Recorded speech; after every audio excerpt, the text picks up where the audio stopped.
उत्तराखंड के लोकगीतों जागरों में 9 बैड़ी आचरी और 12 बैड़ी भौराड़ी का जिक्र तो आपने सुना ही होगा। इसके साथ ही उत्तराखंड से जुड़ी अनेकों लोक कथाओं, धार्मिक अनुष्ठानों में भी आपने 9 बैड़ी आचरी, 12 बैड़ी भौराड़ी, मसाण, खबीस और एड़ी बर्दियों जैसे प्रालौकिक शक्तियों के बारे में सुना होगा।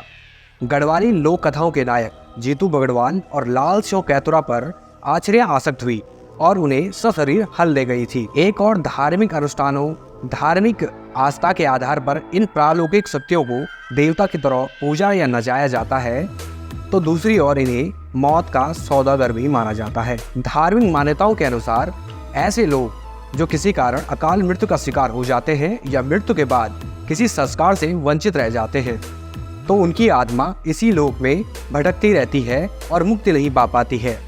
इसी लोक में वे परालौकिक शक्ति के रूप में रहने लग जाते हैं। उत्तराखंड को देवभूमि कहा जाता है, जहां अनेकों ऐसे साक्ष्य और परालौकिक शक्तियां आज भी विद्यमान हैं जो विज्ञान की समझ से परे हैं।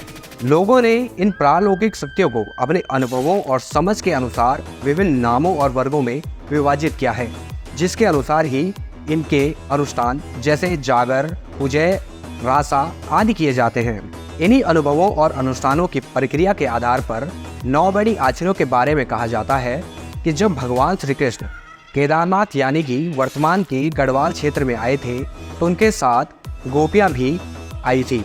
किसी कारणवश वे असमय कालकल्पित हो जाती हैं।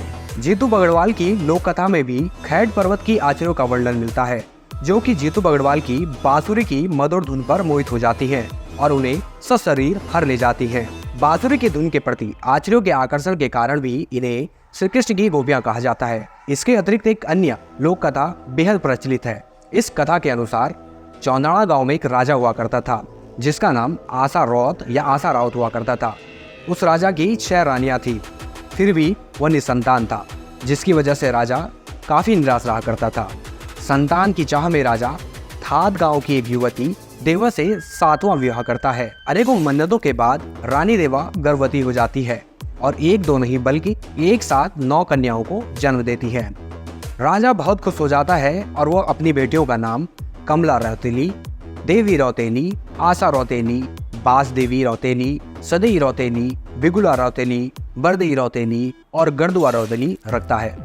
कहते हैं जब ये बहनें मात्र 5 दिन की थी तो ये चलने लग जाती है और मात्र 12 साल की उम्र में ही ये खूबसूरत युवती के रूप में आ जाती हैं। एक बार गांव में मंडलाल लगता है, जिसमें सभी बहनें खूब सज संवर कर जाती हैं, जहां वे सुंदर नृत्य भी करती हैं। शाम होते ही वह घर आ जाती हैं। जब रात को वे सो रही होती हैं तो सभी 9 बहनों को एक ही स्वप्न दिखता है।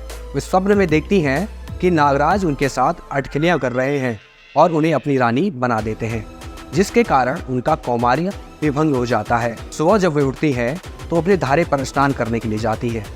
जब वो धारे से स्नान करके लौट रही होती हैं तो वे अपने घर की ओर देखती हैं, अपने गांव की ओर देखती हैं कि वहां अंधेरा छाया हुआ है, जबकि खेट पर्वत के डांडे यानी खेट खाल के डांडे में घाम चमक रहा है। वे खेट खाल के डांडे की तरफ चली जाती हैं। रास्ते में खूबसूरत बुग्याल, रंग बिरंगे फूलों को देखकर उनका मन हर्षित हो जाता है और वे फूलों की माला बनाकर धारण कर लेती हैं। कहते हैं खेट पर्वत पर एक राक्षस रहा करता था। राक्षस उन सभी बहनों के व्यवहार और सुंदरता से प्रभावित होकर उन्हें अपनी मुंह बोली बहन बना लेता है और उनका खूब आदर सत्कार भी करता है। उन्हें खेट पर्वत इतना भाया कि वो वहीं रुकना चाहती थी और वहीं रहकर वे आचरियां बन जाती हैं। जागरों में कहा जाता है कि वे अलमू बग्याल के यहाँ जाती हैं, जहाँ उनका व उनके भाई का खूब सत्कार होता है। अलमू बग्याल आचरियों के धर्म भाई को 1.25 दौड़ का रोड भेंट करता है। इसके बाद 9 बैड़ी आचरियां पिंडी के डांडा या पिंडी पर्वत पर जाकर अदृश्य हो जाती हैं। कहते हैं आज भी बहुत से लोगों को, स्थानीय लोगों को और जो लोग वहां पर खेट पर्वत पर जाते हैं, उन्हें आज भी यह अनुभव होता है कि कहीं ना कहीं कोई प्रालौकिक शक्ति वहां पर मौजूद है, जो आचरियों के रूप में उस स्थान पर मौजूद रहती है।